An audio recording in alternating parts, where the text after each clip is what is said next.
Our first order of business was going to be a joint meeting, a presentation from the Town Hall Building Committee with our deferred action on the Town Hall article on the warrant. And as Mary just said, they are still with capital budget.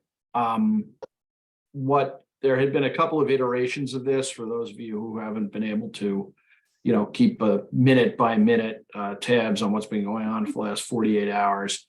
But Town Hall Building Committee had a meeting on correct me if I'm wrong, Mary, but they had a meeting on Monday. That committee, with respect to the bids that had come in and what their next steps would be. Last night, they had a meeting with the select board. And they were scheduled to meet with capital budget and us today. There was some discussion, and you may have seen an amended agenda that had the Town Hall Committee meeting with us and capital budget now together. That was a good idea and perhaps not so good an idea. A good idea in as much as it respected the time of the people on the Town Hall Building Committee who've had nothing but meetings for the last few days. But a meeting with capital budget and us would be cumbersome. And given that their meeting, I think, was posted for 5 o'clock and they're still going, I think cumbersome would have been the safe bet at the racetrack betting window for that. So they will join us, or some elements of that group will join us when they're done, I suppose. By way of further update, I sent a link, and I realized just nobody was likely to have time to sit and watch a couple of hours of the select board. But if anyone, I figured it existed, so may as well give you the opportunity. But the short of it is that the building committee met with and made a presentation to the select board. The bids are high. They discussed the reasons why the bids were high. I assume that they'll give us a summary of that as well. I don't anticipate we're going to spend the same 2.5 hours that these other boards have on these things. I mean, we'll get their summary and we'll ask questions that we may have, but for a variety of reasons that were gone into in some detail last night, the bids came back hot. It's just, that's the market. They bid each, try to remember the guys from Vertex, the construction manager, or the OML, explained that, bid packages were sent to dozens and dozens of potential bidders. Relatively few bidders came back, and once it came back high, and a couple just irrationally high. But the short of it is it's a big number. The select board, I mean, you'll watch the meeting if you choose and draw your own conclusions, but they did not take a vote, in part because they've got a meeting noticed for immediately prior to town meeting, as we do, and they plan to do it then because, in part, I think what they articulated is they wanted to hear what capital budget had to say and what we have to say. It is fair to say, I think, and I say this subject to correction, that the select board, to the extent they back this project at all, do so tepidly. I understand at one point that the select board's presentation to town meeting will be merely that they have voted to present it to town meeting without endorsing it, which is kind of extraordinary given that they charged this committee to do precisely this. I mean, well, I'll leave everybody to draw their own conclusions, but Mary, go ahead. I'm sorry. They are all now attendees, but not panelists. I can promote them if you would like. give me 2 seconds to finish my little opener here, and then they're Okay. welcome in. I also have, if anybody hears a jingling sound in the back, it's the dog to whom I'm merely a butler, and he desires services, so I may have to step away from my camera for just a moment to, well. The short of it is, they'll present to us and we will deliberate what we recommend to town meeting. And so that's thing one for this evening, so we shouldn't delay them. Chris circulated a document with other matters that we need to vote on, but they're all pretty ministerial and shouldn't take long. We also need to address, which is to say, find volunteers to speak to a limited number of the warrant articles. I had a meeting with the town moderator to prepare for town meeting, and we'll probably invite comment from us on very, very few of them, but certainly the budget, which the chair usually speaks to, zoning and town hall. So those of you who want to argue about who gets the right to do those should prepare their arguments now while we listen to this. Now we've got a couple of sets of minutes from Ellen to do, and they'll be done. So why don't we go ahead and promote the folks from Town Hall Building Committee and jump right into this, because we need to I need to shut up and respect their time. So. All right. I am promoting them.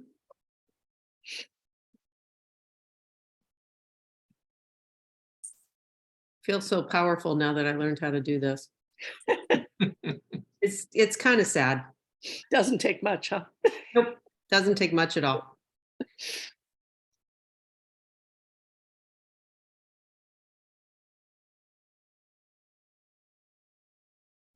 Oh, one more.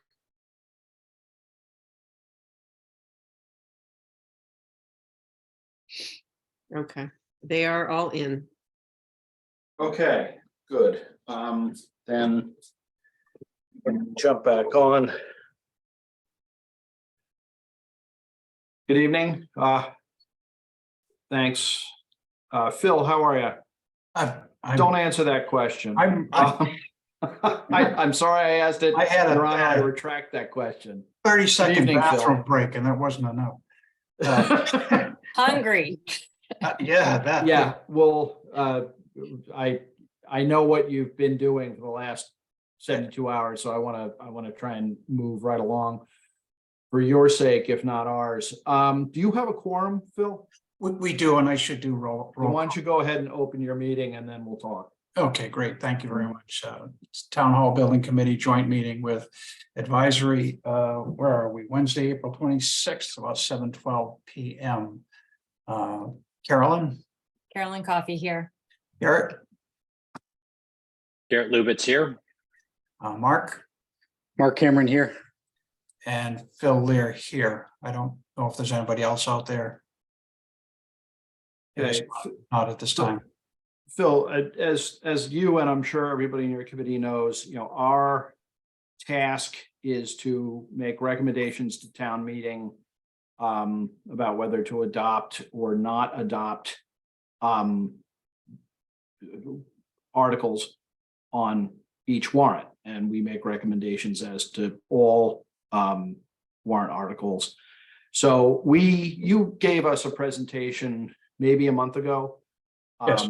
And we spent, a considerable amount of time on the details. And I think virtually all of us were there. And we decided to defer our vote until the bids had come in, which I understand they had. So I think rather than, obviously, if any of the members of the committee have questions, they'll ask them, but rather than going all the way back through all of the details, again, if you want to give us a snapshot of where we're at now and what your committee's preference is, and then we'll jump in and ask questions. If there are matters that came up in the meeting that you all just rolled out of that you want to get out in front of, feel free to, just take us, take us through what you think is Sure. is the most productive for us to make a recommendation. Appreciate that. Do we have we did prepare a PowerPoint, and it only takes maybe 10 minutes, but it goes through, some of it is repetitive, but some of the stuff you have not seen, it also includes the numbers. If we have the ability to do that, I would very much like to do that. I don't know if I need to defer to my capable vice chair. Phil, whose screen do you want to share? Carolyn, do you have the, Yeah, I can do it. Let me just see. can you share, Carolyn? Or have share? I might need Chris to do that because I don't know that I'm a host yet, so I can't make somebody else a co-host. Why? 3 years into this lovely adventure, we should know all of these things. That's where you need a teenager. All right, Carolyn, you are co-host now.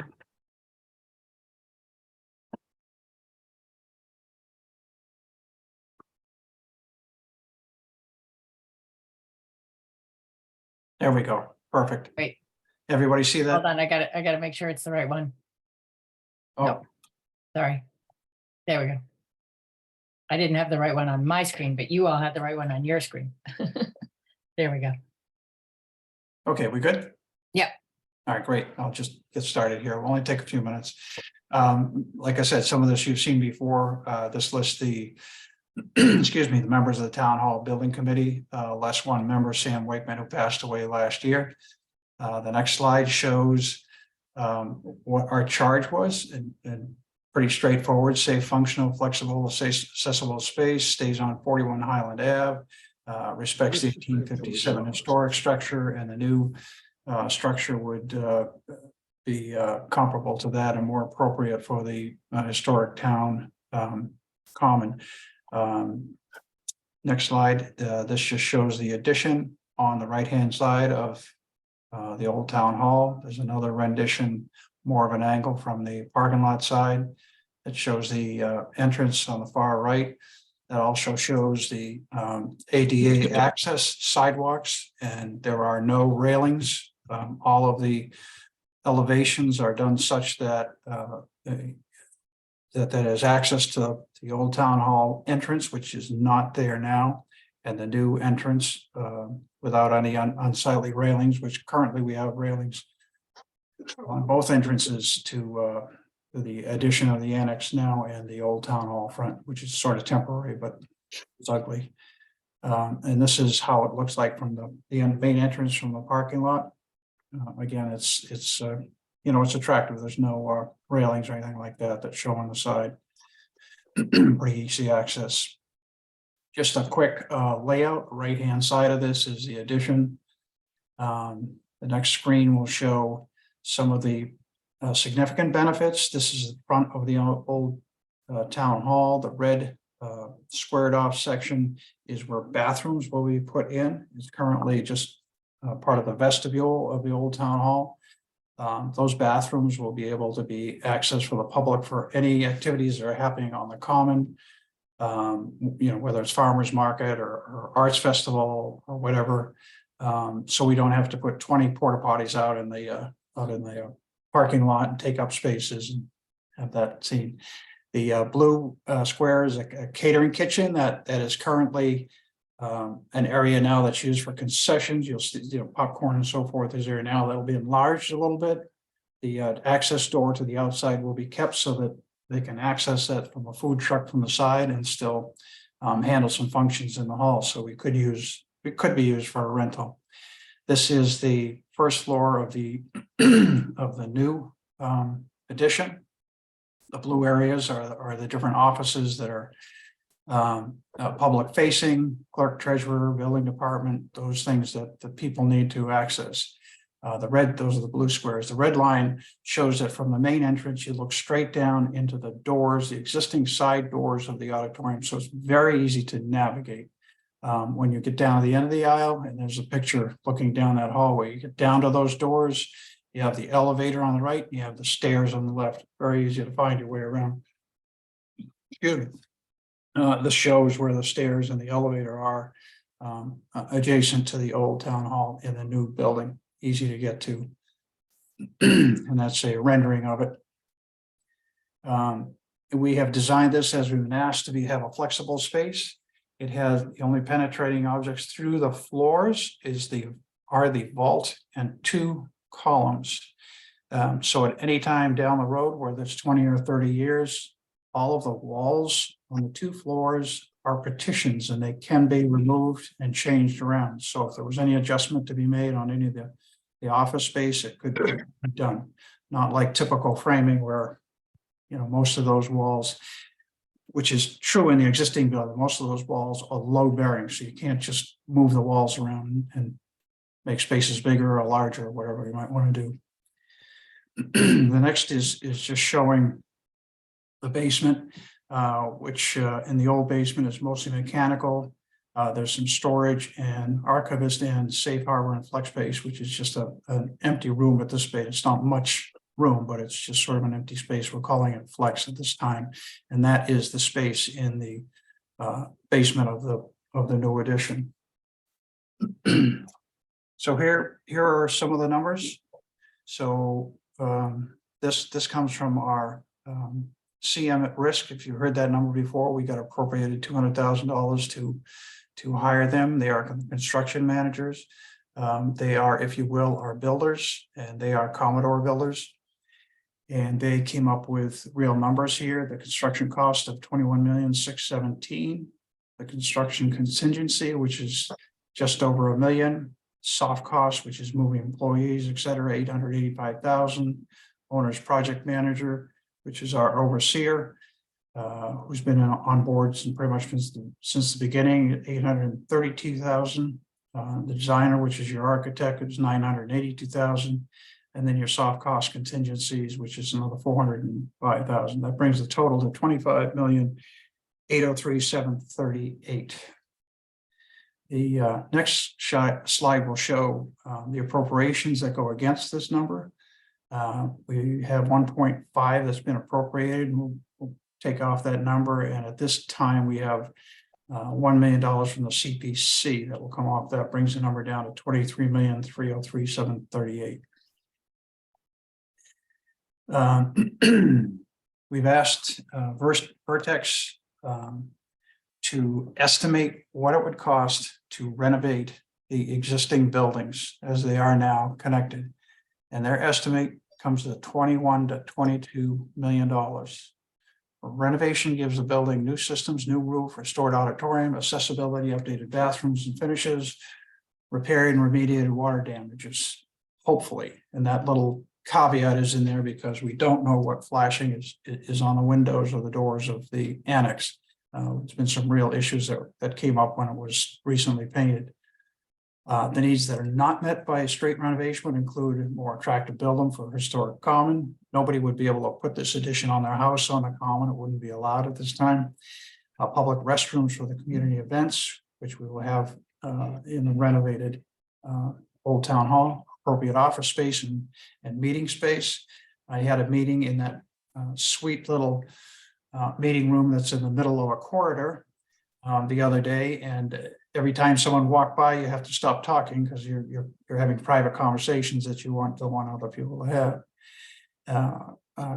Contractually promised space for 143 TV and safe harbor. Those should have been housed in the town hall. There's not space for them now, but there will be in the new design. And then, as I mentioned, the flexibility to change the layout of accommodate future needs. That was the 2 columns and the vault that was in the way. The only penetrating structures in the floors, and certainly an improved layout and wayfinding. It's a real challenge to find things if it's the first time going in there and you end up on the second floor with a clerk to try to find where to pay your bills through the back. So it's just catering kitchen. We hope for revenue generation.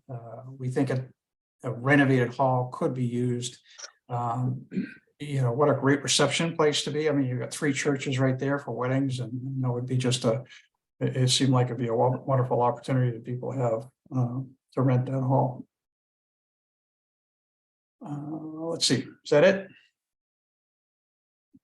I think So that's in it. conclusion, Yeah, well, so on Monday night, Town Hall Building Committee met. And, it's just almost exactly 3.5 years since we started this process. And we voted unanimously to support this project. We really like the design. We've worked hard on the design, meeting all the needs of our mandate that we've been asked to do from the select board. We hate the cost like everybody else.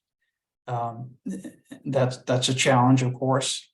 But what it gives us is a restored auditorium for civic use, public restrooms for events in the common, more attractive exterior keeping with the historic common, the catering kitchen for future use, updated HVAC, electrical plumbing and fire safety system. The current old town hall does not have any sprinkler system in it. ADA compliance, including functional elevator. The elevator is being worked on currently to try to get it working. I think they're investing something like $95,000 to at least make it function. And then meeting room space for the dozens of committees that meet hundreds of times annually as part of our town governance. So we highly recommend that we move forward. We would like to see someone come up with some creative ways to help us pay for this and get it through town meeting and to the ballot. Thanks. Okay. Before we jump to questions from you've been through a bunch of meetings. Are there any other points anybody else in your committee would like to chuck out there that maybe potentially preempt our questions, or things that you think we need to know to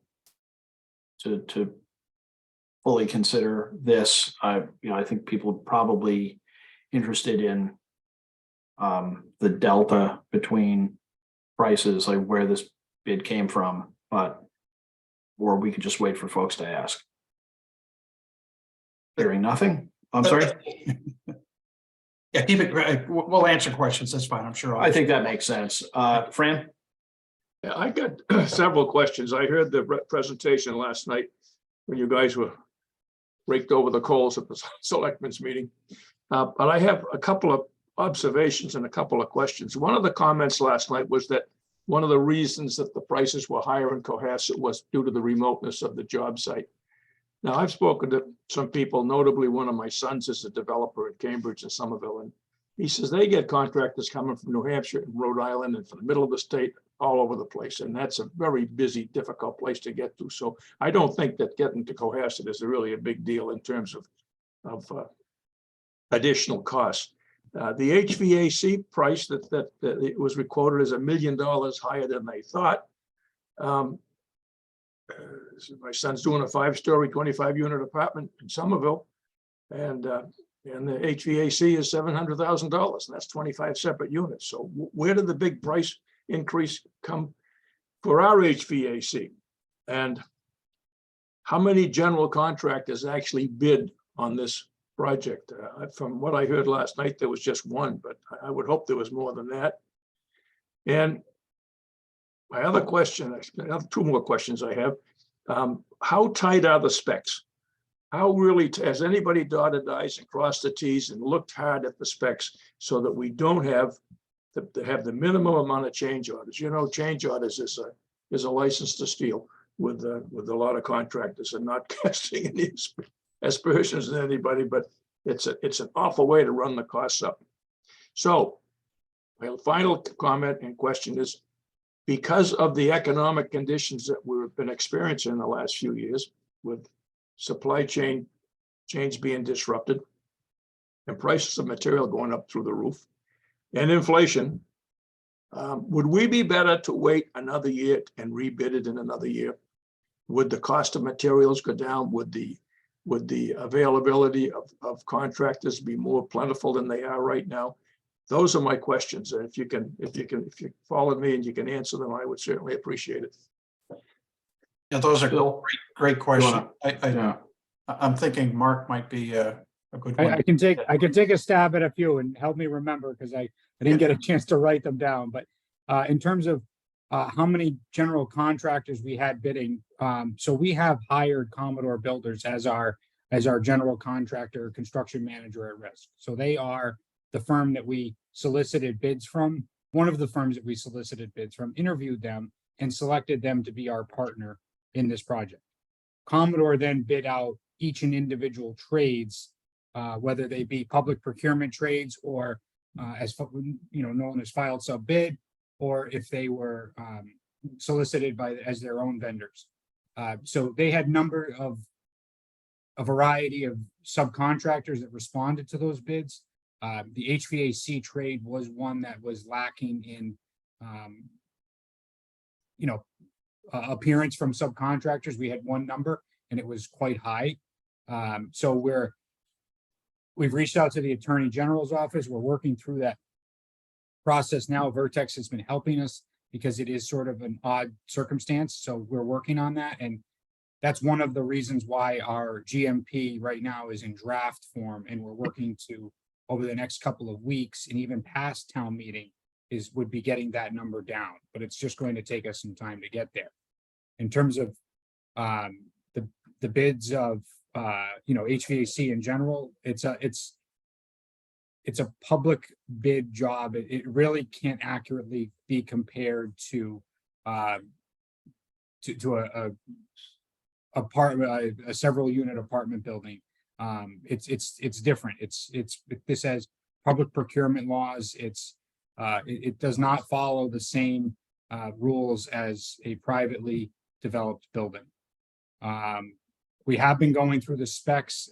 We've been making selections on products. We've been tightening those things up. We've been doing field investigations with Commodore to uncover some ugly and unsightly structural issues that are present. So those are one of the structural reason is a reason why we chose to go with the CM at risk, so that we could have a partner to help us dig into these issues and get them into the documents ahead of time so that they wouldn't become a change order down the road. So again, it was, we can't change the building that we have. We can just try and uncover what we have and get as much of that information into the documents ahead of time so that we can avoid as many change orders as possible. I think I got most of them, but I'd be shocked if I got all the questions. No, you did well. You did well. All right. The other comments is there seemed to be a terrific lack of response from the bidding public. Did I hear that correctly last night, that there were a lot of people who just chose not to bid? It was. I mean, Steve from Vertex can chime in on what they typically see, but it was a little bit less than stellar. And I would Steve can speak to the numbers specifically as they manage the bids and Commodore. But in terms of, are we better off waiting? None of us have a crystal ball here. Oh, right? yeah. We've been waiting. We didn't know what was coming with COVID, so we stopped. That seems to have really bit us because we experienced the most significant escalation in this industry since that. So I really can't accurately, with any degree of confidence, tell you what's going to happen in the market. And I don't see it being significantly less. Labor is always going to go up. So it's really tough to answer if it's going to be better in a year from now. Yeah, I assume labor is going to go up. Materials may come down and the price of money may come down, but that's right. You say none of us have crystal balls, so you can't. If I may add to what Mark said, and in regards to the interest in the project, we expected somewhere in the range of 85, 90 subcontractors, submitting bids on this. We got about 60, and as was noted, one HVAC. We got 0 elevator, which that does happen, and some of the others were less than what we would want. So that's and Jim can jump in a little bit as far as the interest in Cohasset. That's where we're sort of getting the taking the temperature of where bidders want to go. They're in the public sector. There's work out there, so they're choosing I guess more attractive projects per se, closer, less travel to get there. Maybe all new construction versus something that is, a hybrid of renovation, historic renovation and demolition and new addition. Not that we don't like the project. We certainly like the project, but when they're busy, they're winning jobs. The public work sector never really slowed down that much, even with the pandemic. Public work was considered essential work, so there was no stoppage, and it is continuing. So that's where we sort of gauged where it seemed like Cohasset was a less attractive location, and that just sort of reflected in the lack of bids that we expected. And in the point about waiting and rebidding next year, yeah, I mean, prevailing wage never goes down. It always goes up.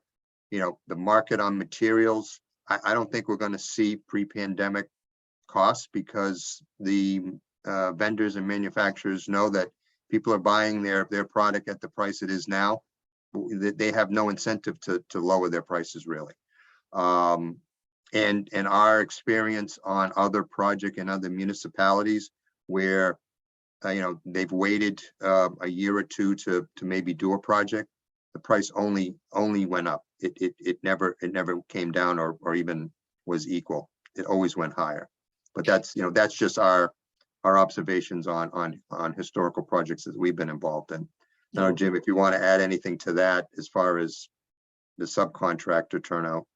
Yeah, no, I think you summarized it well. And I just want to kind of let this board know as well, when we talk about the public procurement process and the filed sub-bid, as you heard about tonight, right? That's where the lack of interest came from, right? The public procurement laws we need to abide by through the bidding process allows for the subcontractors to come to us. The non-trade, which is everything but your electrical, your plumbing, your HVAC, it's the drywall, it's the concrete, it's the site work, is the non-trades. We had plenty of participation there. That's what we commit. That's what we bring our trades with us with the bidding proposals. We had plenty of interest on the non-trade side. It was the filed sub-bid trades that said that told us right through this process that there's other opportunities out there for them that they found more attractive. So that's the market tells us, unfortunately, in the public process through the filed sub trades what the market's doing and their interest and their lack of interest here. We get direct feedback. That is exactly what we were told. Is the location proves difficult, and there are other opportunities out there in the public sector, whether it is new construction or not, that might just be easier for them to do. So coverage was a little tighter in a couple of the trades. All right. Well, thank you very much for your answers. That helps clarify some of the things. I think that, I'm looking at a $14 million project 4 years ago and a $25 million project today, and it's a bit of pill to swallow, but it is what it is. All right. Well, thank you for your information. Thanks. Mary? Yes, a couple questions, in no particular order. Is there any possibility of returning to CPC and meeting with them again? That would be a question for the board. In terms of the architects and the CM at risk, the time frame for this project, and I know it can be a little tricky sometimes when you've got a renovation going on as well as a new build. I'd be curious about that. And Carolyn, for those that did not see the select board meeting last night, what you were able to talk about in terms of the impact on the tax rate would be really great for the other members to hear if they did not already hear it. That's what I got. And the design is beautiful, really beautiful. Anybody want to field those, Phil? No, but Carolyn would love to. She was voluntold.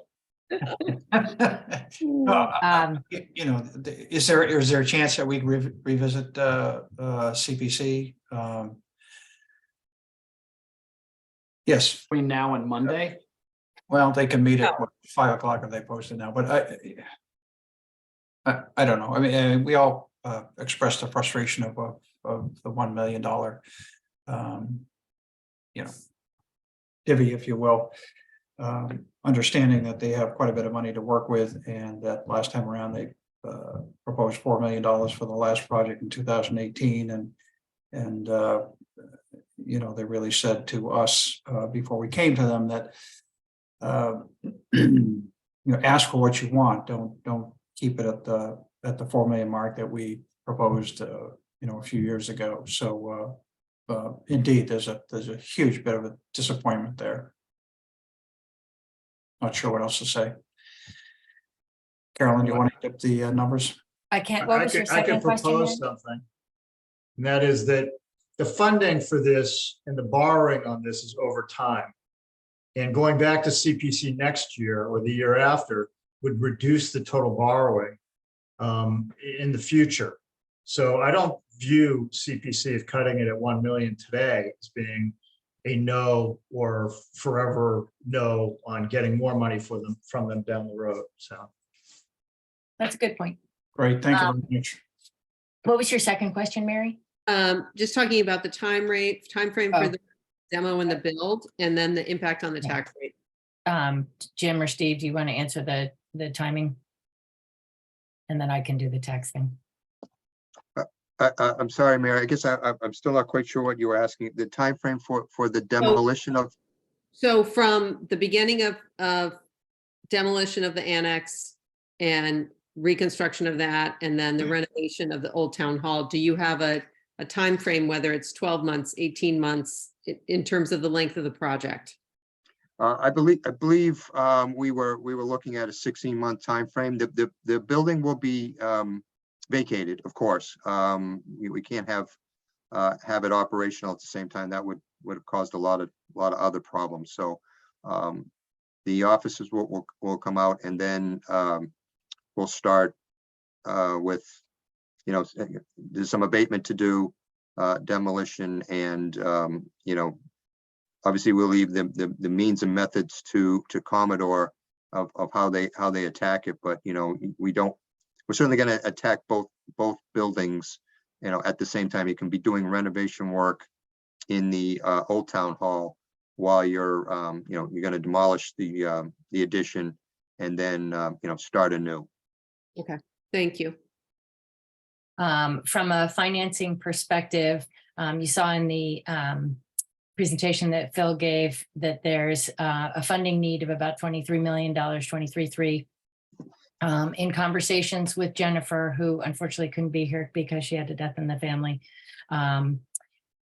my understanding is that they would fund the actual construction with short-term debt until they knew exactly what was invested in the building, and then they would issue a bond, a long-term bond, to cover the cost of construction.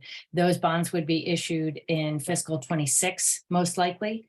So the first year of, you know, the largest debt service would be in fiscal 27, because she would structure it in a way that there were even principal payments over the life of the bonds. And so the interest part of the payments would decrease over the life. She gave us a sample amortization schedule that suggested that the year one debt service would be in total $1.7 million, and it would work its way down to a last payment of $800,000 and change over 30 years, and that the median household impact as a result would be about $450. In that year one, it would decline over time. Right, and then I think she also gave you some background just in terms of the debt roll off from Osgood, and you Yeah, were able to see that last night. The Osgood School debt, the last payment for that will be made in fiscal 24. And that amount is about $220. It's $824,000, which equates to about $220 for that median household, which is $993,700. Okay. So just to be clear, fiscal 24 starts in 2 months, right? That's the fiscal year starting July 1, 23. So the And in net, June 24. so the net would be on the median house would be $230 or thereabouts if you net the tax roll off versus the, okay. Exactly. And that larger payment wouldn't be for 3 years out. But certainly there would be interest accrued on the short-term debt that's being issued to pay for the project along the way. So, I don't know exactly what the ups and downs would be over that course of time, but taxpayers won't have to pay the Osgood debt anymore after fiscal 24. They would start paying on the town hall project, and the largest payment would be in 22. So the net impact would be much less in 24, 25, 26. Mhm. Correct. Yeah, Much less than $450 per Correct. average assessed household. okay. So, other questions? Mike? Hi, good evening. Just a question, around being creative with funding. Any opportunities for grants? I mean, there's supposedly hundreds of billions of dollars in the Inflation Reduction Act that go right to things like HVACs and heat pumps, things like that. I know this question's come up before, just in terms of what the town's doing to look into those types of opportunities. But I mean, has there been any discussion about that, just to, again, help mitigate the cost? So we did talk about that, and we would still have to ask for the full amount now. And then those incentives and rebates would have to be researched and applied for during the process, and would just come off of the the bottom line there, if you will. But as far as the ask still needs to be for the full amount, assuming none of those incentives and rebates or And grants. sorry to interrupt, but just so you know, Mike, 4 or 5 years ago, we did apply for a mass cultural grant, and went a little bit of a ways into the project. But the interesting thing about those is they really want to make sure that your town has approved the project before they award any monies like that. So I think things like that are always a possibility, but they're not going to come before a vote. Yeah, no, I get that. I just didn't know if it had been researched, because this has been in place for a while. And my understanding is, talking to companies that manufacture the equipment, that it is starting to filter down from the federal government. So yeah, just again, I think that's something that can certainly be put in as a positive, for this project, that, not 100%, but certainly there's probably a chance.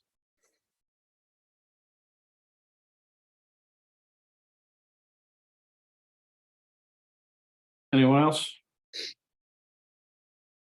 So, the most recent, so I just want to tee up the next part of what we need to do as the advisory committee. The most recent iteration of the warrant that I saw, which was as of Monday, this warrant article, and I say this subject correction, particularly by Chris, this warrant article is expressed.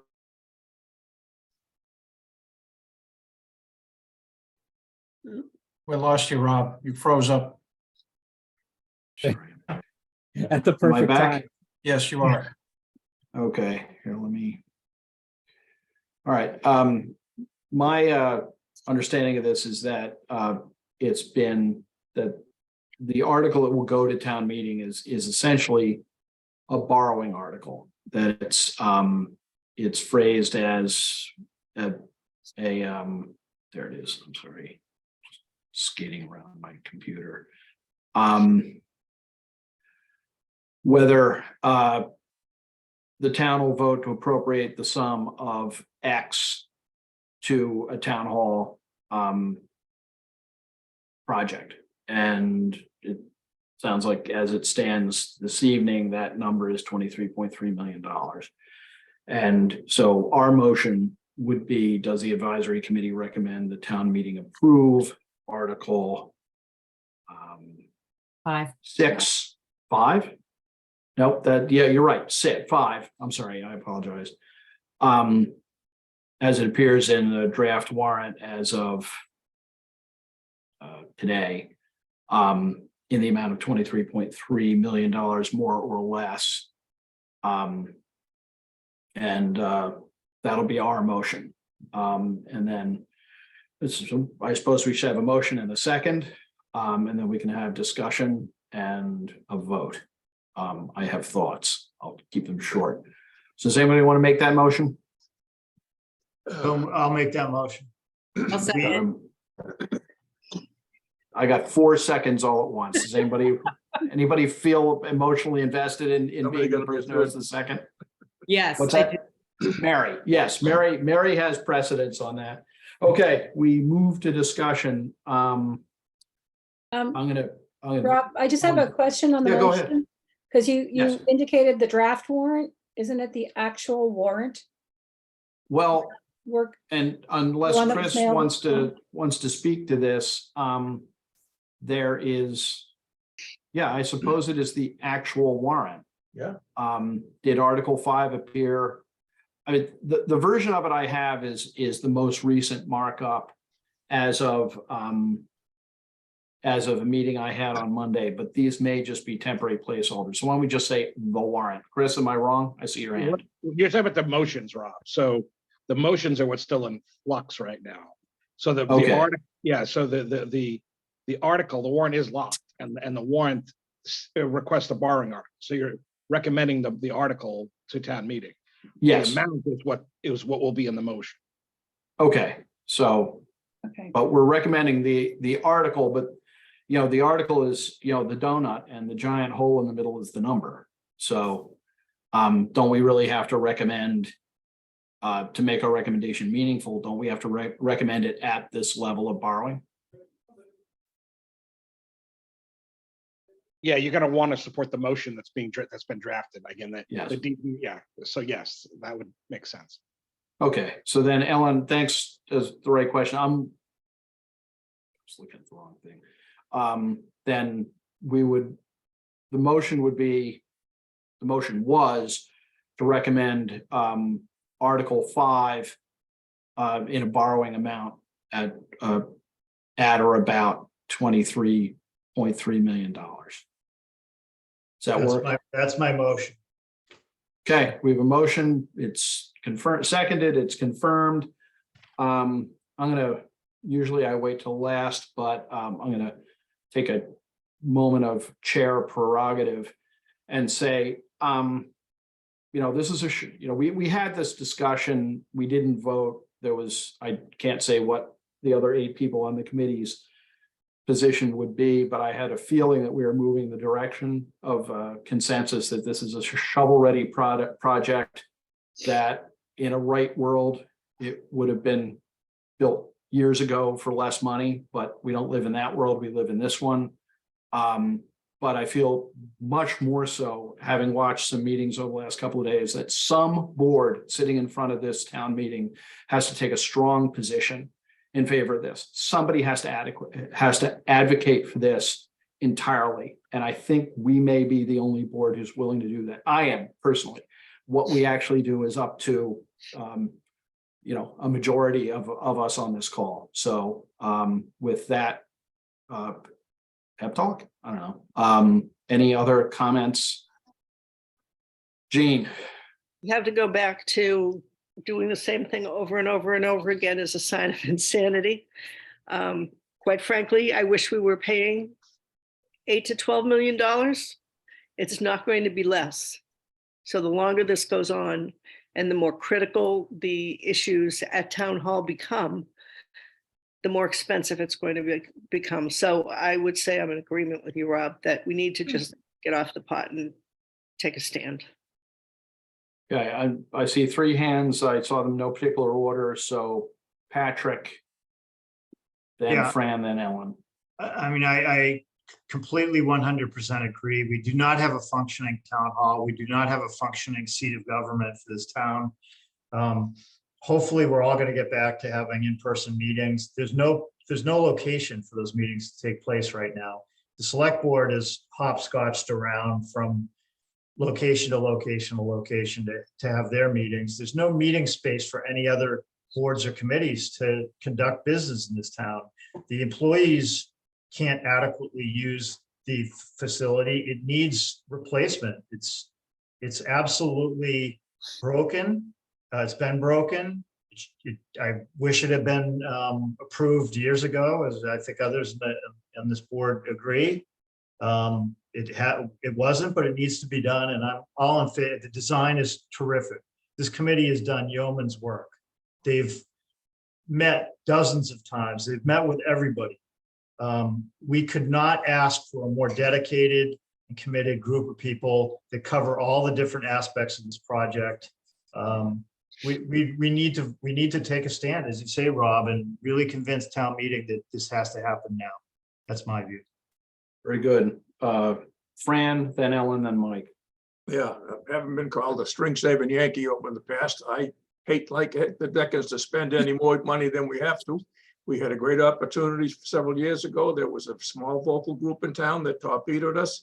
The building still needs to be replaced. These guys, I was on the committee at that point, so I know the hard work that these guys have done now. It's not going to get any better. It's got to be done. I wish it wasn't going to be $25 million, but it is what it is. But I have to vote in favor of this, and let's get the damn thing done. Ellen, then Mike. I agree with what everybody said, and particularly Rob, what you said, because in the absence of leadership in the town, I think it is incumbent upon us to take a stand.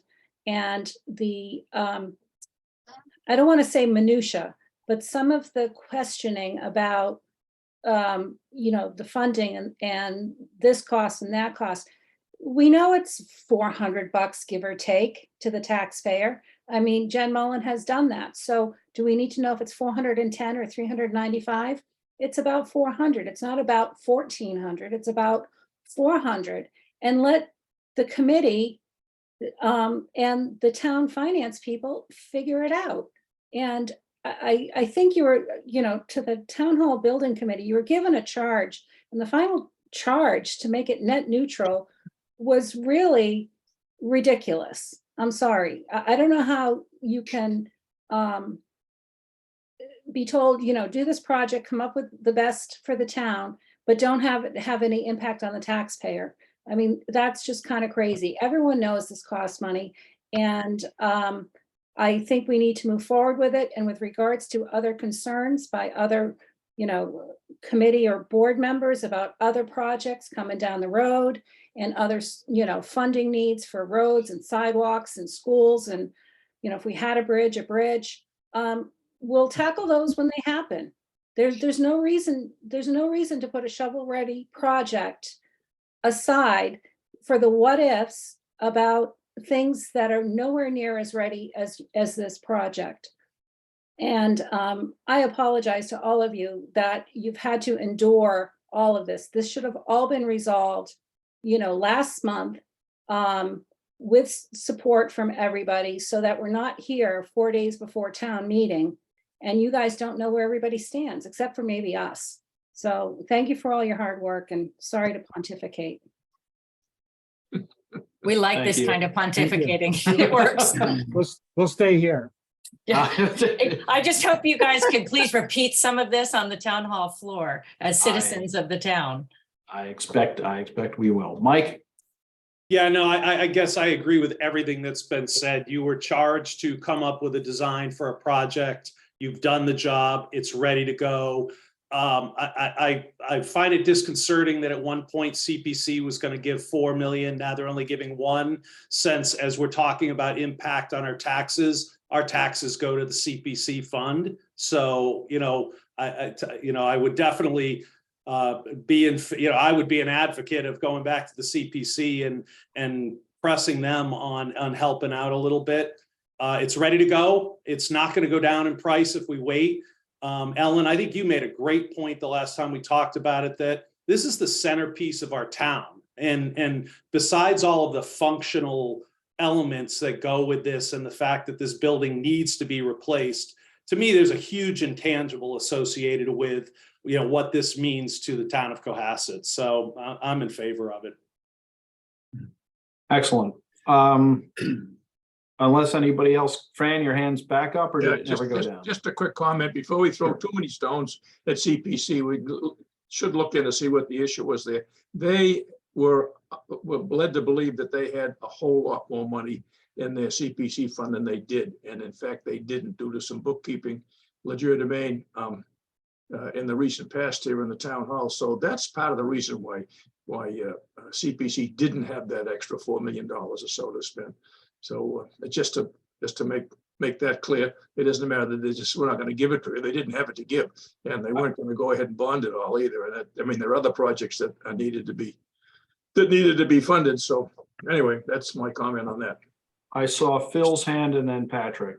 Well, I don't know if Chris is still on, but I think he can comment to what's available under CPC. I'm not familiar with that funding, but I know he knows what goes on that side of it. Chris, are you on? Can you make a comment on what CPC has available to them for funding projects?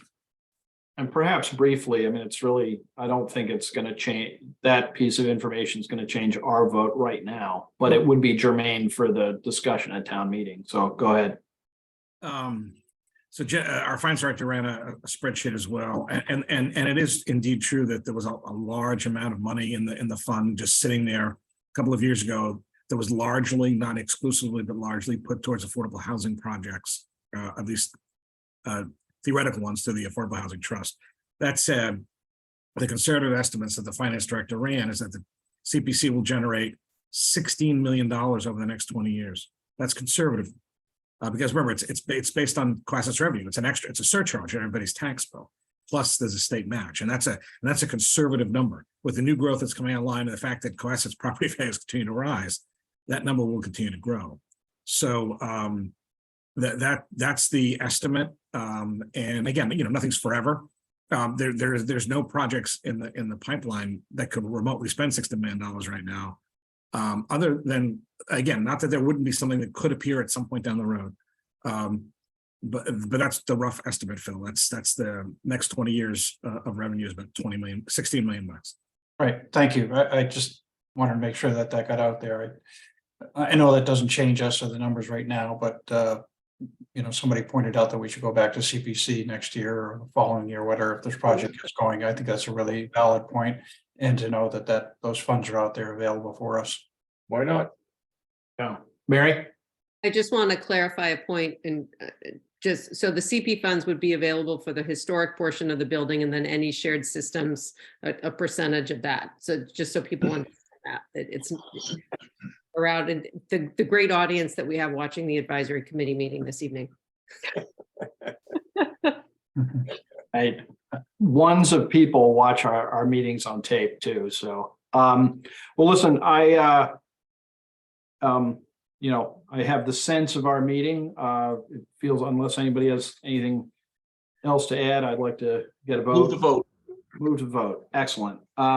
So vote by roll call. Gina Stino, Aye. Mike Barclay, Aye. Fran Collins, Aye. Patrick Kennedy. Aye. Mark has not yet been able to join us. Ellen Marr, Aye. Mary McGoldrick, Aye. and Meg has also not yet been able to join us. So Rob Hillman and I emphatically reminding the town which committee is the Rolls Royce of committees. Good work. Thank you. The building committee doesn't need me to pile on with praise and thanks, but praise and thanks. And I can assure you that one of us will speak to this at town meeting in the capacity as a representative from the advisory committee, and others of us are free to speak to it in our personal capacities. And who knows, we very well may. So unless anybody has anything else, Well, you folks I deserve. think we'd like to stay here for a while. We kind of like it. the warm embrace of yeah. I'm just going to stop now. Yeah. These things are taped. I feel like the bruises are going away a little bit. Whoa. Yeah, we've been beat up pretty good in some of the other committees, and rightly so. They certainly have their prerogatives to represent the town. But we're right about at the 3.5 year mark. To me, I couldn't think of a better group of volunteers to work with, professionals. And everybody has come together. Everybody's been a part of this in our committee. Everybody's put their finger on it, have left their fingerprint on it. Even Sam Wakeman certainly has impact in the beginning.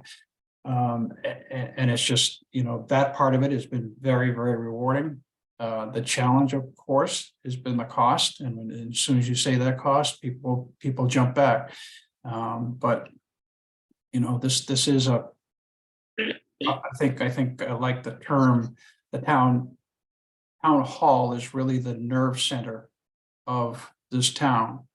And any of the projects that happen beyond this, whether it's schools, sidewalks, whatever, those are coordinated out of the town hall.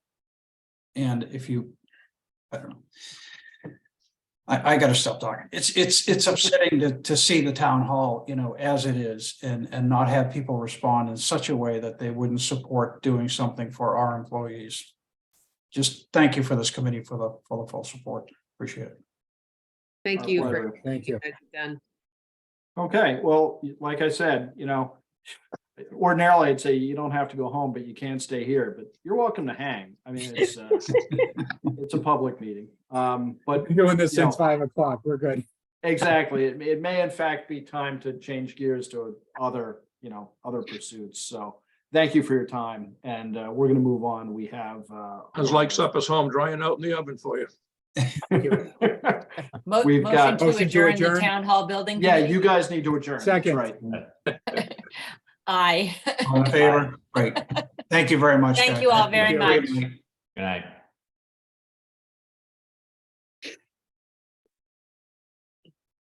None of them stayed. They've been talking since about 6:30 on Monday night. I am sure they couldn't wait to get out of here. So, If there's any group that deserves a refreshing beverage of their choice, it is that group who just left us. So, Mary all and I right. can appreciate what they've gone through because we went through it here several years ago as well, and very disappointing. And it's hopefully this time we can get this project off the ground and Yeah. I have one thing to follow, and then Gene, you know, I think, it never quite gets said at town meeting. But, you know, town government depends utterly on volunteer committees of people who generally have lots of other things to do. And this committee is one of them, and there are lots of other committees, and some people run for them and some people accept appointments. But to consistently disrespect the work that gets done, to let all these meetings happen and not attend them at the last minute, to rise like a U-boat and start to torpedo things, is my least favorite thing in town government. I've attended virtually every town meeting for the last 31 years, which I don't know how that guy got that old, but still. And it is the single worst thing about town government, but I'll just leave that there. Gene, I'm sorry, No, that's fine.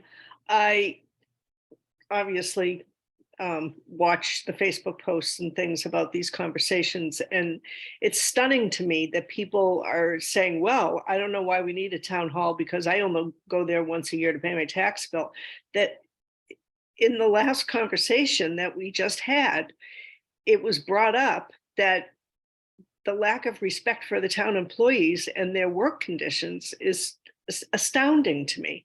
I mean, you don't have to work in a palace, but you need to be able to flush the toilet and wash your hands. And that's just, to me, basic. And that's not even the underlying problems of the construction, the elevator failure. I mean, it just goes on and on and on. And we've been here 33 years, Rob. So I've been watching this happen all along. yeah. It's Okay. ridiculous. And it's really selfish for these people to make comments like that. And I hope that that one person is watching and repeats what I just said. Very good. All right, we have some other agenda items. They'll be a little less complicated and a little less charged. So why don't we walk through them? Chris, do you want to maybe guide us from item to item that we need to do? I think number Article 9, 10, 12, and 18 all need some attention. Can you? Yeah, that's what I have in front of me. So I'll start with Article 9. In the stabilization funds, while it was budgeted and it's been talked about, we unfortunately left that out of the original conversations, but it's the contribution to the OPEB account. This is where it always goes. And we just left it out. So it was always meant to be there. It's fully funded. We put it back in. So apologies Okay, I get you. for that mistake.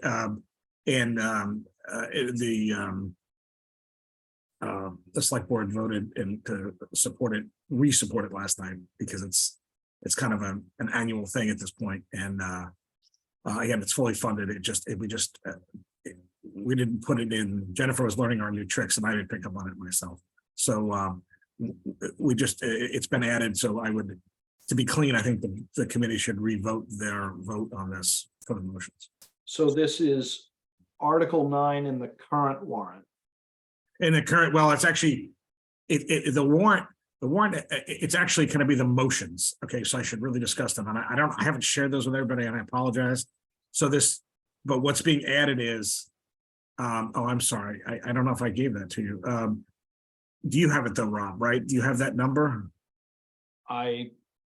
Yes, give me a second. It's $212,000 and change. It's going to go into the OPEB trust fund. It's the annual contribution. It just needs to be in the stabilization contributions as opposed to being in the budget order. So yeah, so it will go in for those on the committee who may be looking at the last warrant. We had Article 9 has we voted. You bring the warrant up.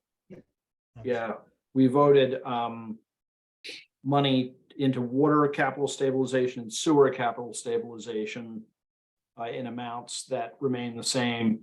This adds $212,755 to the OPEB trust fund, and the source of funds is free cash, as opposed to the other to the water and sewer, which came from water and sewer revenue.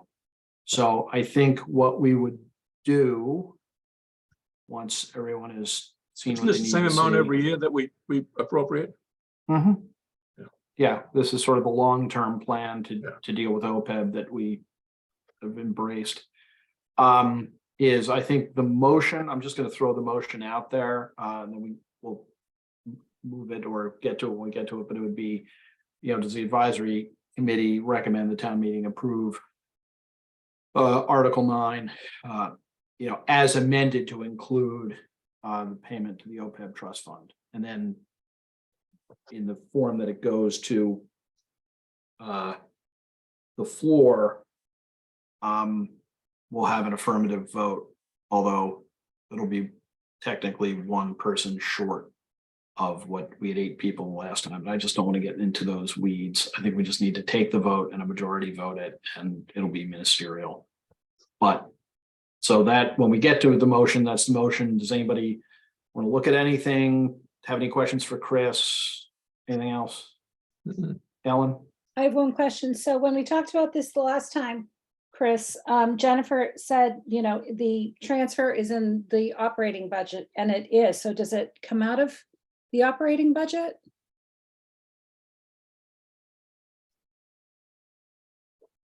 yes, but this is how it gets deposited into the stabilization fund. So this is the action that puts it into the stabilization. So into the OPEB fund. From free cash, so it's not Correct. coming from. Yeah. So we budget for it, but this year we're using free cash to pay for it because we had some free cash available and made the budget stretch a little bit further this year. So if you're taking it from free cash, where does then you have a budget line item that I don't understand. No. I'm sorry. I am. Let me pretend I never had a conversation with you folks and start again. Okay. Right. So the original plan was to include it in the budget. Jennifer said it made sense. We had free cash. Let's use that instead. So what this does is take the money from free cash and put it into the stabilization fund. It's not in the operating budget this year, though we always track it. So yes, it's coming out of free cash. This is following the OPEB funding plan. And it meets our obligations for FY 4, at least the first step. So does, FY 23. Well, this is going in as of July 1. Ah, okay. Yeah, this is for next year's. It's the contribution for FY 24, the base contribution. And there'll be another follow-up one in the fall. Catch up of 350. That's what we usually do every fall. so does the operating budget then get reduced? No, it's not in the operating budget. Oh, it's in the last copy I had. Yeah, so it's not there now. When we voted the budget, it's in that budget. Yeah, so it needed to be here, not there, because it's free cash. So it's in the appendix A, which is actually in the motion packet. It's not there. Okay. It's coming out of free cash. But it was accounted for in the budget discussions. It's just being funded through free cash instead of through taxation. But right, instead of through the appropriation. So does the total annual budget for FY 24 come down by 212,000? No, there were some tweaks made Okay, to, a little more money went to police overtime and a few places they needed it just to. okay, Things out, so no. thank you. So, sorry to be slow, just, so the last copy I saw, we had a total appropriation of 54,833,896. Yeah. So the 212,755 comes out of that.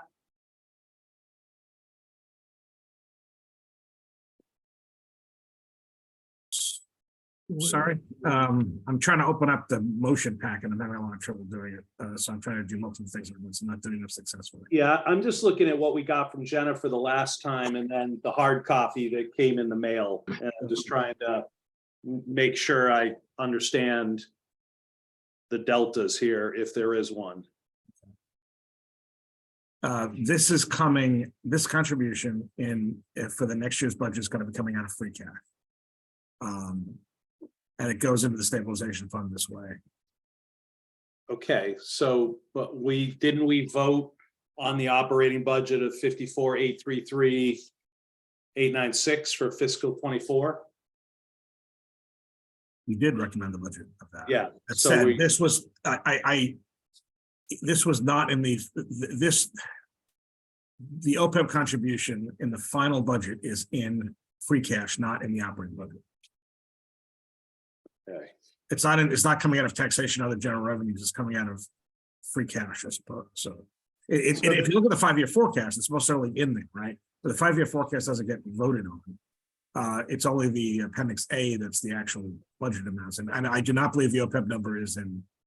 It's not, but appendix the A. general fund grand total is 51,856,793 versus Well, what someone else is saying. We voted a budget that was 54 million. Right. you voted a budget that included water and sewer. It's an all-encompassing. The town's general fund budget is not that big. So, and again, I apologize. I'm not sitting with that. But the appendix A to the warrant has the sewer enterprise fund and water enterprise fund separated out. So it's not included in the $54 million figure. It couldn't have been included in the $54 million figure. I don't think. Because those You did your final votes with Jennifer on a night that I was not here. Yeah. So maybe we should revote the operating budget in appendix A of the warrant. I agree. I mean, that's because it's different than what we voted. then you should revote. Again, I apologize. I was not there that night. And the number that's in by the way, the number that's the appendix A in the warrant you received at home is actually incorrect. Jennifer had to make the appendix A and the warrant you received at home is incorrect. It's being amended. The motion will have a new appendix A, and it will have because Jennifer had to make a couple tweaks in the water and sewer budget because it didn't add it. That's why I'm reading $49,914,724. I don't have all those numbers in my. No, but if the tweaks were only in sewer and water, then all the other numbers in the published warrant should be correct. They should be, and I'm going to tell you, Patrick, that I can't answer every single specific question on this tonight in a comprehensive. If you'd like me to, if you want to hold this till Monday, that's fine. Jennifer will be available on Monday. The OPEB contribution needs to be an article. In this article, Article 9, because it's coming out of. That's the easy part. I Yes, think. that is the easy part. You're asking me other questions, and I'm sure there's a simple answer, but I don't have it. Okay. I'm gonna have to circle back with Jennifer, so. Yeah, I guess, I mean, Rob, as a point of procedure, shouldn't we vote the actual number that's gonna be amended? Yes. I mean, I guess that's Yeah, if- Monday night, we're gonna have to vote that before town meeting. I think we are. I mean, I think I'll have, I'll talk to Jennifer. I'll have some notes that are, and pre-written motions, so we can do this, quickly. Hopefully she'll be available to talk to us if we need some input. But I think what we need to do is vote. Well, I suppose we could vote What we have in the the warrant, Rob. OPEB. Well, let me finish. Okay. And then tell me why I'm wrong. It seems to me we could vote to approve the transfer from free cash to OPEB tonight. And then make sure tonight that our recommendation on the budget lines up with the number that's actually being presented. Is that right? Yeah, I mean, I think we can vote Article 9 because we know how much is being transferred into OPEB from free cash. I Yes. think we can do that tonight, but then what we need to do, and hopefully we can maybe get numbers sent to us so we can look at them and be ready to go Monday, but just then have the budget numbers so that they sync with that. Yeah, I think that's my concept, probably a better, more clear expression of what I thought, of what I'm thinking. So, Chris, does that work from your perspective? Yes, Okay, then I had articulated a motion. The advisory committee recommend Article 9 as amended to include a transfer from free cash to OPEB in the amount of 212,755. So that's the motion. Does anybody want to make that motion? I'll make it. Second. Okay, Gene, then Fran, you guys win. Further discussion? Hearing none, vote by roll call. Gina Stino, Aye. Mike Barclay, Aye. Fran Collins. Aye. Patrick Kennedy, Aye. Ellen Mar, Aye. and Mary McGoldrick. Aye. And Rob Hillman is an aye. So Chris, I'll try and connect with you and Jen tomorrow, or worst case Monday. And we'll just make sure that we have, a piece of paper with the correct numbers on them and a pre-written out motion, and we'll run it past everybody. If there's something that, I know you all have a million things to do, but if it's possible to circulate the number to the group directly from town hall, that would be great. If not, we'll just manage otherwise. Okay, which brings us to, Quick question, Rob. shoot. Do we already have the agenda posted for before the meeting? Yes, we do. Okay, I Posted missed for, that. Sorry. yeah, no, I in a rare piece of forethought, I posted this meeting and the last meeting. And the next meeting right after the last one. And it's, I think I posted it for 6:30. Yeah. So back to Chris's notes on Article 10. when you do Article 10 is capital budget. this was a lot easier. There were Yeah. just two projects, 5 and 8, that capital had not voted on when you saw this last. They've now since voted them. One is the smart boards and projectors for the classrooms in the middle high school, and the other is the data center upgrades. So they are now voted, and I think I can share my screen. Show you this. 1, 2, 3. That's the, those are the two projects here. 5 is the interactive smart panels, and 8 is the data center upgrades. Mhm. They were not voted the last time you voted. 8. Okay, and they were in front of us. We didn't vote because capital budget hadn't voted on these yet, correct? Correct. Okay, and capital budget approved both of these, and this is being paid out of the funds that they are generally responsible for allocating in a general sense, correct? Generally, Generally, okay. So does anybody have any questions for Chris about either of these items?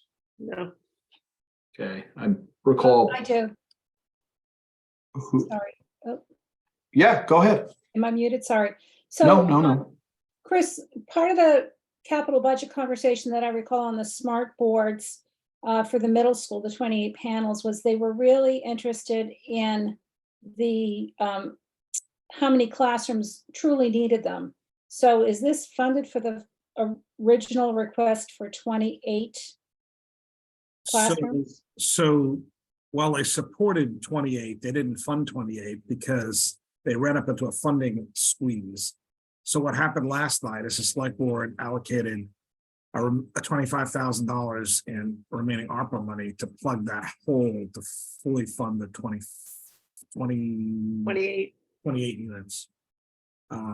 So the motion will have that reduced amount on capital, Well, the reduced amount is actually 120, 129, oh, 129, 439 is the reduced amount. Yep. that's the reduced amount. Correct. Okay, It was All right, originally thank you. 154. okay, thank you. And the data center was originally higher too, but the approved amount is that low.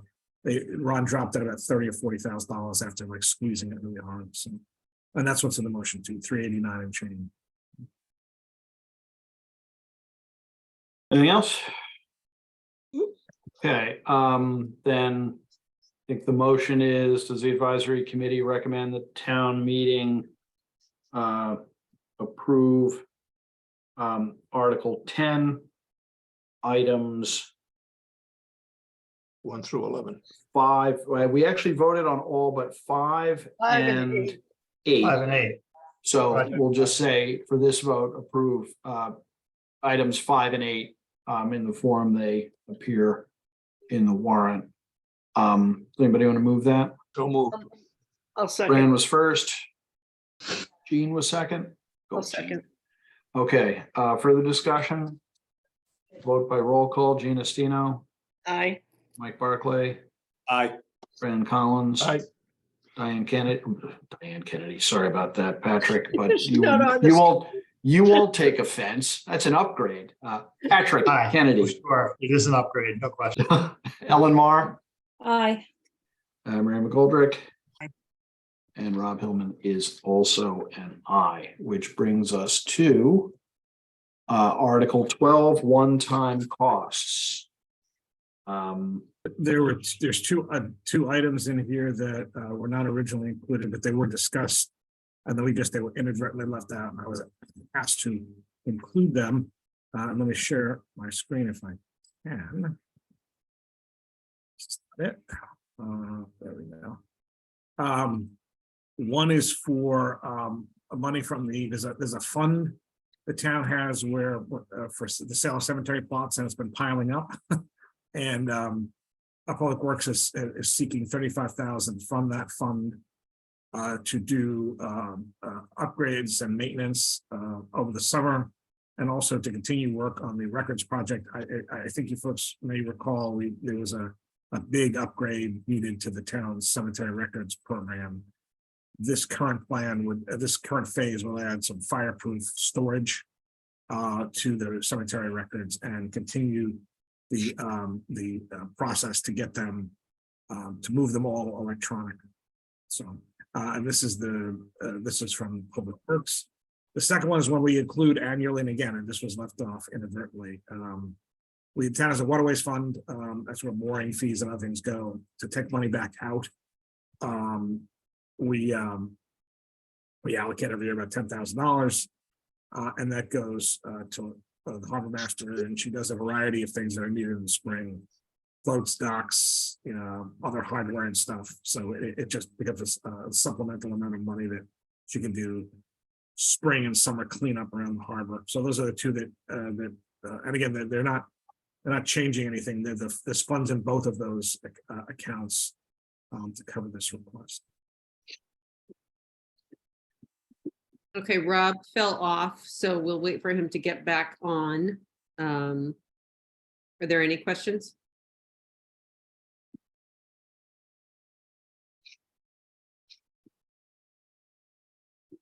I would make a motion to approve Article 12 as written.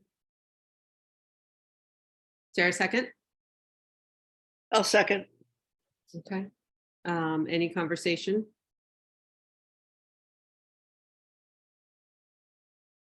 No. We might want to have a little conversation until Rob gets back. I don't know. Watching the attendees box to see if he shows back up. And he isn't. I've got it lit up. He's not there yet. Well, while we're on a temporary pause, let me just share one more. This does not require a vote. I'm just give you an update on this. So, very difficult. So the revolving funds, you voted on this a long time ago. Well, we inadvertently left off the vaccination clinic fund, which was approved last fall. So it's an approved fund. So we're not de-approving it. We just left it off the list. So Mary Goodwin reminded me of that when she got a warrant at home. I'm like, oh, sorry. So we put it back into the list. So again, it's already been approved. It's going to be in the motion list to set the same amount of dollars that could run through the fund as was set up in December when it was first created. So I don't think it's actually been put into use yet, but it's in that list. So again, we had a couple more of these than these little things falling off are not things I like to have happen. We had a little bit of a scramble at the end of the warrant process this year, more than usual. So You have a new finance director. Some of that's to be expected, I think. Why don't we discuss Article 18, the stormwater, while we're waiting for Rob, and then maybe we can. So the only thing that happened there is you just didn't vote it. You had heard it, and I think the same night you looked at the budget, and I had to drop off. I think you just inadvertently didn't vote it. Because we can't find a record you ever voted it. I don't think there are any concerns or questions. Well, we didn't have it. Oh, you didn't actually have Yeah, we didn't have anything in front of us. I apologize, I forget her name. She came Cheryl had come to present. present, but Yes, she didn't. yes. Yeah, but we didn't have anything to look at. Okay. We have it now. We have the warrant. Everybody's got the warrant, right? It's Yeah. all red line. It's all red line and strikeout, so it's easy to see what the changes are. It's a whole new section. It's essentially amending some of the application review provisions and submittal requirements to include amendments to existing applications. So if you want to amend an application, you got to submit everything you were supposed to submit in the first instance. Or an amended administrative permit review. And then there's a new section on, essentially replaces the old section that provides that they're 3-year permits and provides for the appeals, site inspections. The language is all there in bold underline. So. Okay. Rob, if you're able to hear us, can you let us know? Here he is. Speak, Rob, speak. Hi, yeah, I've just gone into sort of computer purgatory here. So where did I leave us? We were about to vote on We have a 12. motion and a second on 12, Article or did you just 12. go ahead and do that? Nope. And there is some language or some sound in the background, but we have a motion on the second on Article 12. Rob, do you want me to take the vote? Yeah, Mary, could you administer the vote while I can barely hear you. I don't know what's going on. Maybe Wi-Fi at my house is failing, so. Okay. Um, All right. No promises that I'll be alphabetical, but I will do my best. Gina Stino, Aye. Fran Collins, Aye. Mike Barclay, Aye. Patrick Kennedy, Aye. Ellen Mar, Aye. Mary McGoldrick is an aye, and Rob Hillman. I'll bet you he's an aye. We're going to take that as a yes. Okay. I'm wondering maybe actually, Rob, if you could use the chat box. I don't know if that would qualify for a vote, and I'm not actually sure the way we should record that, but I'll defer to your wisdom, Ellen, on these items. yeah, give me another second and Give us an eye, Rob, give us an eye. All right, we'll wait for Rob for stormwater.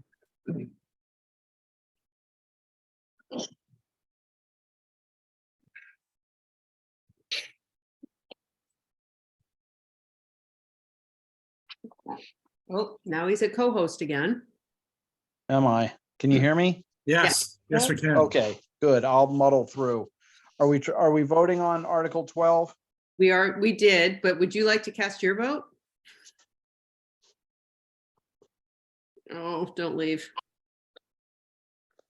I'm sorry, could you say that one more time? I really So we did vote on Article 12. We're just waiting for your response. Okay, put me down as an aye. Okay. Okay, I'm really, really sorry. I don't know what's going on here. Everything's a mess. I won't bore you with it. So then what's next, Chris? Article 18. Article 18, Rob, the stormwater bylaw. Yeah. Did you guys discuss it during my enforced absence? Somewhat, yes. It's the red line strikeout is in the warrant. And I talked a little bit about what the changes are, having sat on conservation for 9 years, 10 years. That's subject matter expertise from where I sit. Okay, are we ready to vote on that then? We need a motion. Okay, then it gets, does the advisory committee recommend the town meeting adopt Article 18 concerning revisions to the stormwater management bylaw as it appears in the warrant? Patrick Kennedy makes that motion. Mary is the second. Okay, we have a motion and a second. Vote by roll call. Gina Stino, Aye. Mike Barclay, Aye. Fran Collins, Aye. Patrick Kennedy, Aye. Ellen Mar, Aye. Mary McGoldrick, Aye. and Rob Hillman. I too am an aye. Good. Okay. Then that, is that the last of the cleanup items that we had, Chris? Yes. Yes, the only thing I think you have left to do is just assign speakers if you have not formally done that. Yes, I think that is what we need to do. And so before each of these meetings, we have a meeting with Dan Evans and Town Council and Chris and the chair of the select board. And Dan asks that the committees address certain articles and is very persuasive about why the committees should not address every article. But generally, we always address the big highlights, and the budget is one which the chair typically does. So I'll stand up and give a very, very, very concise recommendation based on our review and our votes. And it's also an opportunity to explain very, very briefly what it is the advisory committee is charged with doing and what we did. So I'll do that. The other two matters that it seems that we can see you. I'm back. Wow. The other two matters that to which I mean, any of us can always stand and speak in our personal capacity, but one member of the committee should stand up and speak to zoning, and one member of the committee should stand up and speak to town hall. And I think that was the consensus of the meeting that I had with Dan. So does anybody, do I have any volunteers? I mean, it seems there's a couple of natural fits. Fran? I would volunteer to speak for the town hall.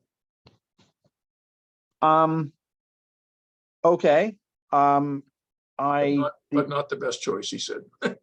Yeah. I mean, I wonder, you know, Mary sat on that last committee too.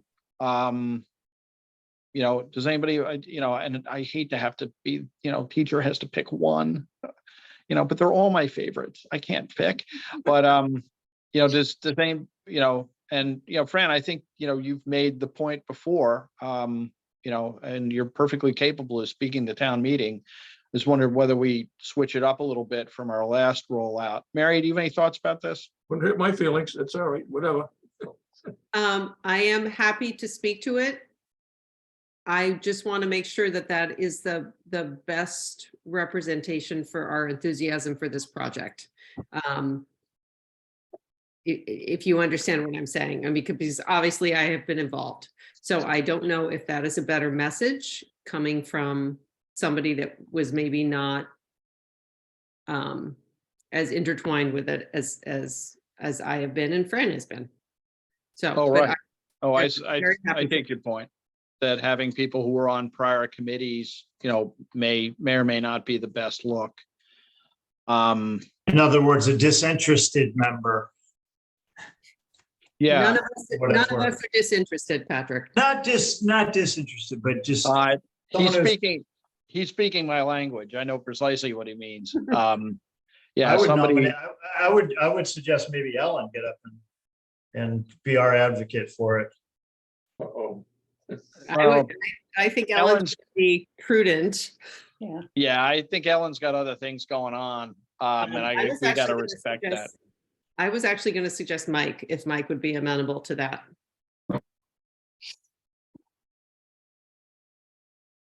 Your country. I'm amenable. I'm just not sure how much time I'll have to prepare for it. I mean, it's got to be a tight 3 minutes. You know, the premium for these board presentations, and Dan's really impatient if anybody runs 5 minutes, is you know, I think it's the bullet points, and really, I think what really needs to come from the front of the room is a sense of that our board is all in, and we voted that way, and we, you know, because we're going to be only ones. I mean, you know, I could do it too. I'm not sure how much people want to listen to my sort of high pitched whining, but Yeah, I mean, I can do it. It might not even be 3 minutes, but I'm happy to get up and succinctly bullet point, you know, all of the, you know, things that we've said tonight and the reasons why this should move forward, and it's time to vote for it. And the benefits of the overall project of the town is really important, I think. Yeah, and I'm happy to take bullet point suggestions from any and all of you. As I was going to suggest that. Yeah, I was going to suggest that. So I might still have my 4-inch binder from 5 years ago, but I won't drop it off, Mike.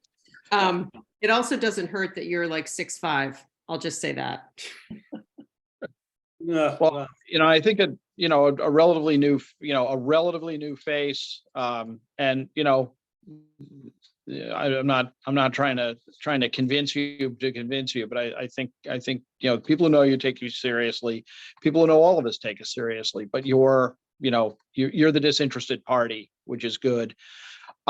Technically, we should all bear in mind that if we're going to jointly contribute to what Mike is going to say, that those remarks need to be are something that we have in our meeting that I will open at 6:30 on Monday, because we can't engage in any kind of serial deliberation. I think people can send Mike, I think we're okay if people send Mike points, but if we want to discuss them among ourselves, you know, we have a meeting noticed for that. Let's not violate the open meeting law.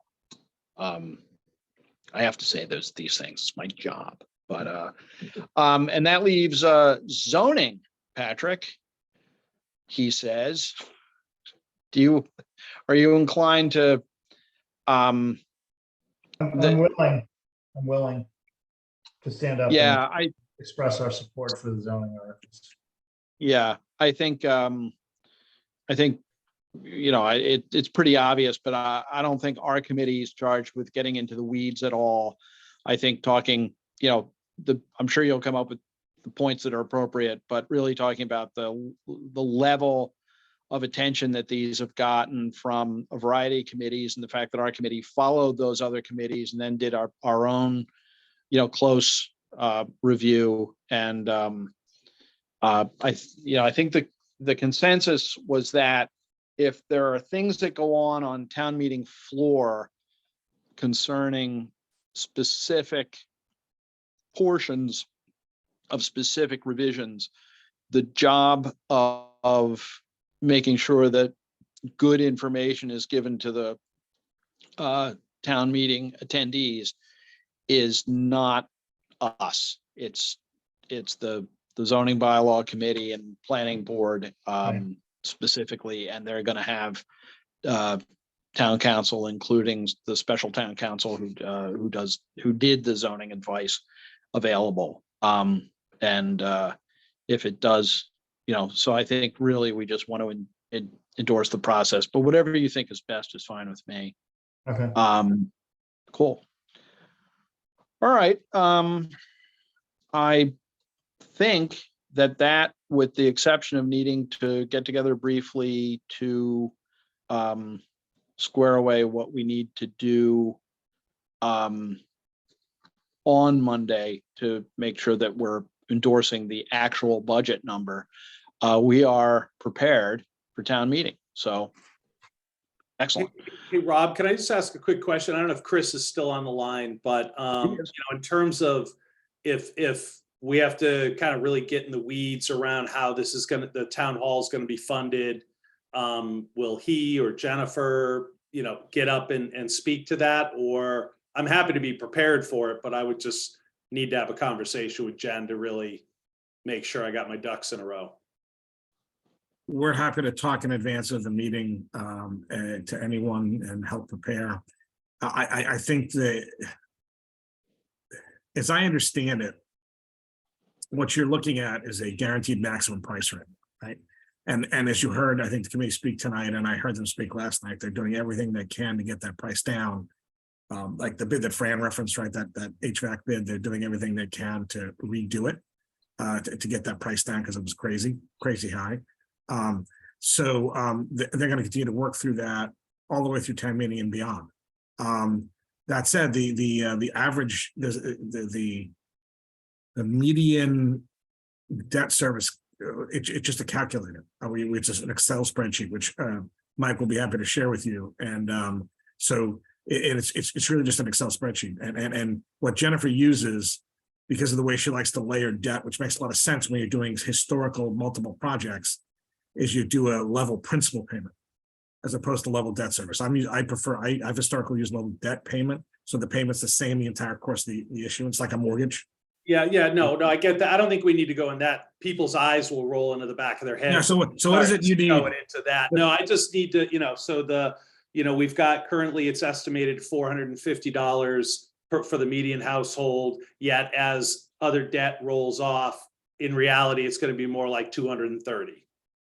And over time, it will roll down. 450 is the worst, is the largest year, if you will. And it goes down on an incline after that. Yeah. The committee's doing a presentation tomorrow night.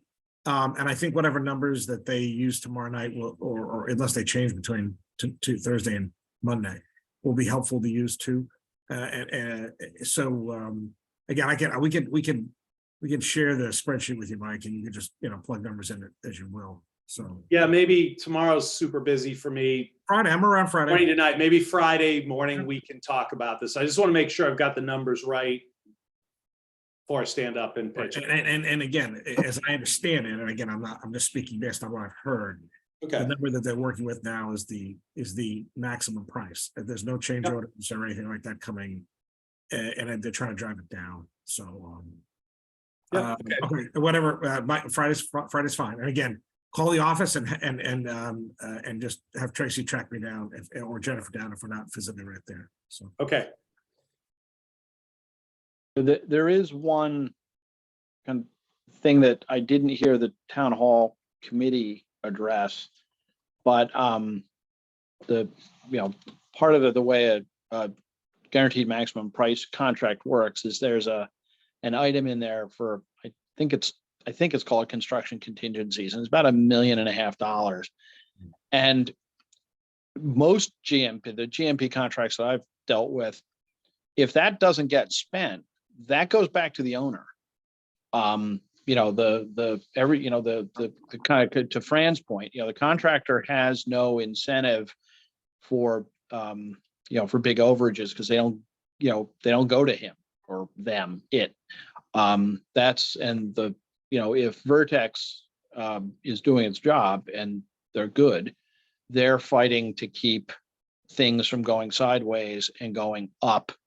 And that money flows back to the owner. So that, there could be another $500,000 in save. I mean, theoretically, the whole thing could come back, but it's often returned to the owner. So Yeah, I'll leave that up to their committee to explain. oh yeah, that's not I'm sorry. I just felt the need to say it out loud because it is, a little drip of money to the good side of the ledger. So it's hard to resist. Okay. So we're squared away for speaking. Unless there's an agenda item I'm overlooking, we've got a couple of sets of minutes to do, and then we can wrap up. Is there am I forgetting anything? Great. Okay. So, Jean, When are we going to vote minutes? now. Okay, So now, right this second. Okay, So good. we have two sets of minutes. Ellen, I speak subject to your correction. Wednesday, March 22 is the first set and the 29th is the second set. Am I missing anything? No, that's correct. I move Okay. I move for approval of the minutes of Wednesday, March 22, 2023. I second Motion. that. Jean seconds. Comments? Anybody? All right. Hearing none. Vote by roll call. Jean Estino, Aye. Mike Barclay, Aye. Fran Collins, Aye. Patrick Kennedy, Aye. Ellen Mar, Aye. Mary McGoldrick, Aye. and Rob Hillman. I too am an aye. Which brings us to the minutes of March 29. Do I have a motion? So So moved. Awesome. Jean, a second. Who was in there for second? Mary. Let's call it Mary. Questions, comments, corrections? Hearing none, proceed to a vote. Jean Estino, aye. Mike Barclay, Aye. Fran Collins. Abstain. I wasn't there. Okay. Patrick Kennedy, Aye. Ellen Mar, Aye. Mary McGoldrick, Aye. and Rob Hillman. I too am an aye. There are no issues that were reasonably anticipated 48 hours before this. So I think we are, I think apart from a motion to adjourn, we're Wait a minute, I get one good to more. go unless there's something else. Fran. Yeah, there's no reason that, we talked about this earlier, but I feel really strong about this town hall project. So there's no reason we can't get up and speak before the town meeting as an individual. I know there isn't, but I just want to make that clear. Absolutely. No, I think that, I mean, Dan was, he has concerns because there have been meetings in recent memory where more than one person has stood up from a board and that prolonged things and became redundant. So he was very much about each board puts up one speaker. Every one of us has our rights to speak individually. Kind of play it by ear in that regard, but absolutely, and you should. And I hope you do. Any other questions, comments? All right, then I'll entertain everybody's favorite motion to adjourn. Motion to adjourn. Gene gets to the post. If Second, it doesn't, Fran, because if it doesn't get seconded, we're here all night. Gina Stino, Aye. Mike Barclay, Aye. Fran Collins. aye. Patrick Kennedy, Aye. Ellen Mar, Aye. Mary McGoldrick, Aye. and Rob Hillman, I too am an aye. I think I noticed us for 6:30. And we should, at the minute we have a quorum, we'll undertake to do what we have to do to get our vote squared away for the budget. Apart from that, thanks, productive. Anybody have anything else? Mary? One just clarifying question. Yeah, go ahead. Is the